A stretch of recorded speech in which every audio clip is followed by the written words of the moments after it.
Kan kita kadang-kadang lebih pintar menilai kesalahan aib orang lain daripada mengkoreksi diri kita sendiri.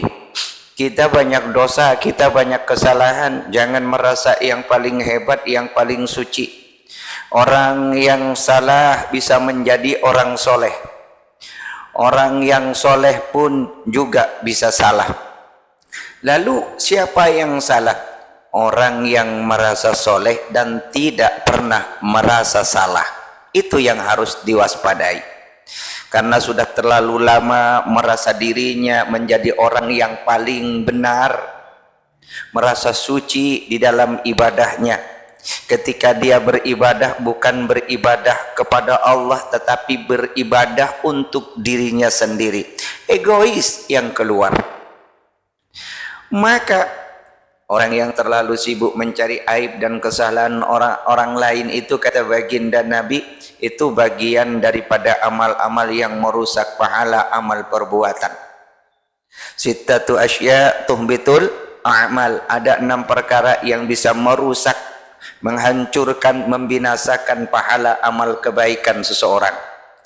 Bisa merusak pahala solatnya, pahala umrohnya, pahala hajinya, pahala zakatnya.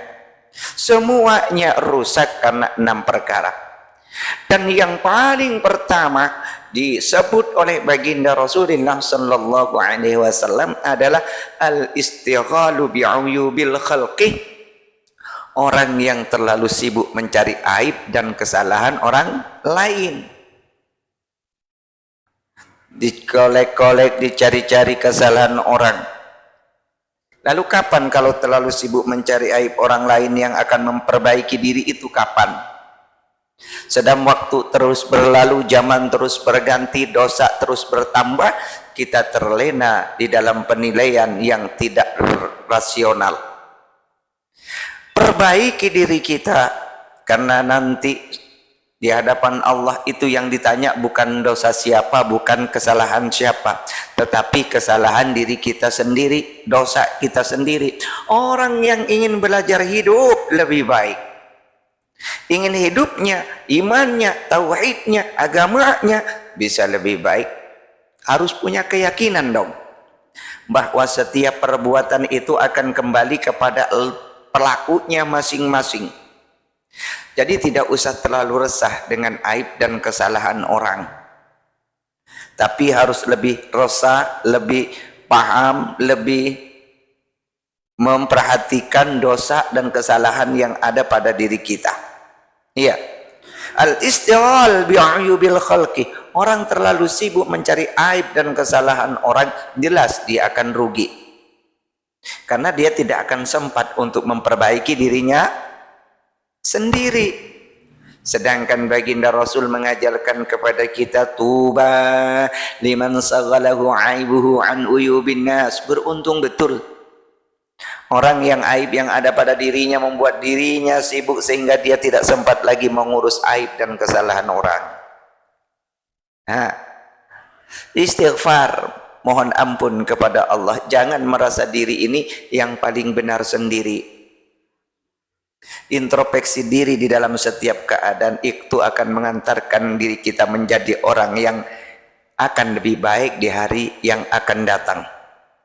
Orang yang terlalu sibuk mencari aib orang lain, dia akan rugi. Habis waktunya hanya untuk mengkulik-kulik kesalahan orang lain. Ketika anda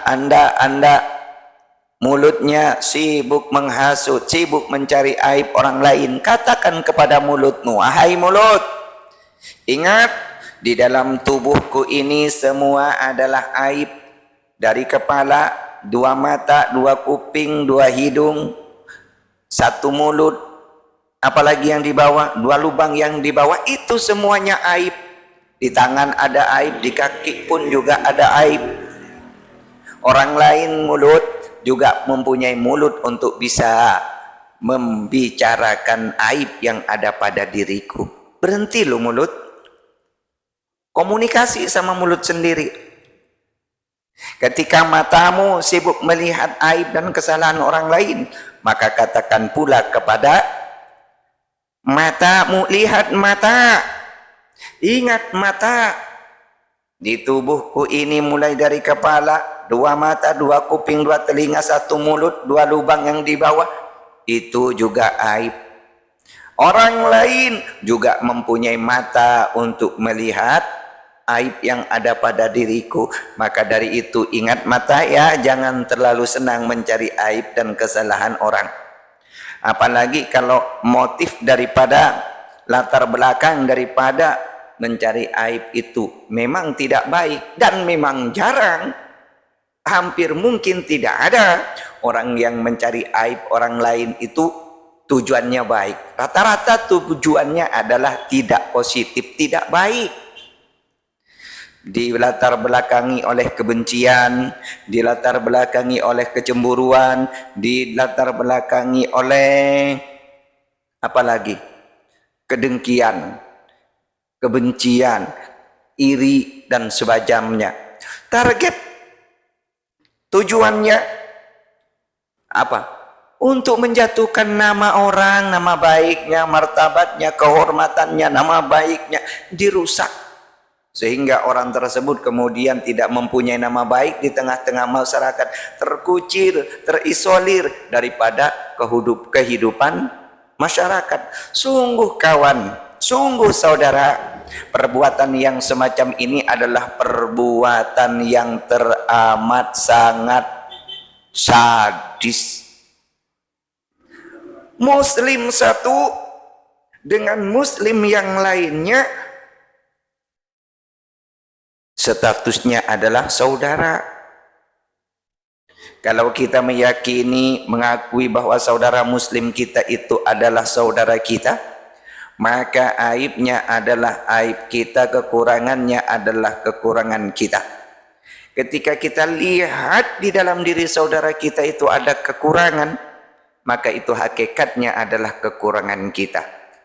Ketika kita melihat pada diri saudara kita itu ada kekurangan, maka tugas kita adalah menutupinya, bukan sebaliknya, diumbar, dibuka, diceritakan di tengah-tengah masyarakat.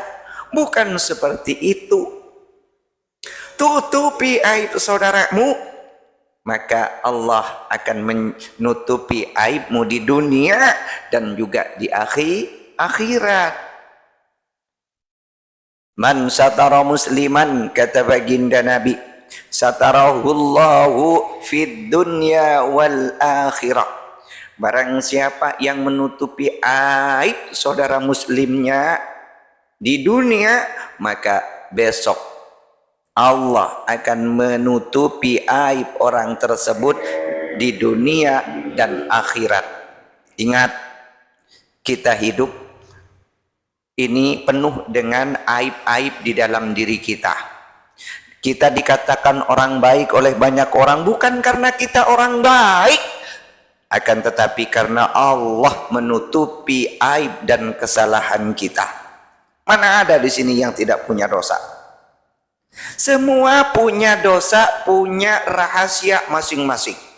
Coba bayangkan sedikit saja, kalau misalnya Allah membuka aib yang kita sembunyikan, yang kita rahasiakan dari anak, dari istri, dari orang tua, dari teman-teman, Allah buka di sini di atas dunia ini, bagaimana kira-kira apa yang akan terjadi pada diri kita?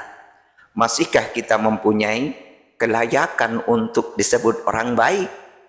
Maka introspeksi diri, jangan istighal bi uyubil khalqi, jangan terlalu sibuk mencari aib dan kesalahan orang lain.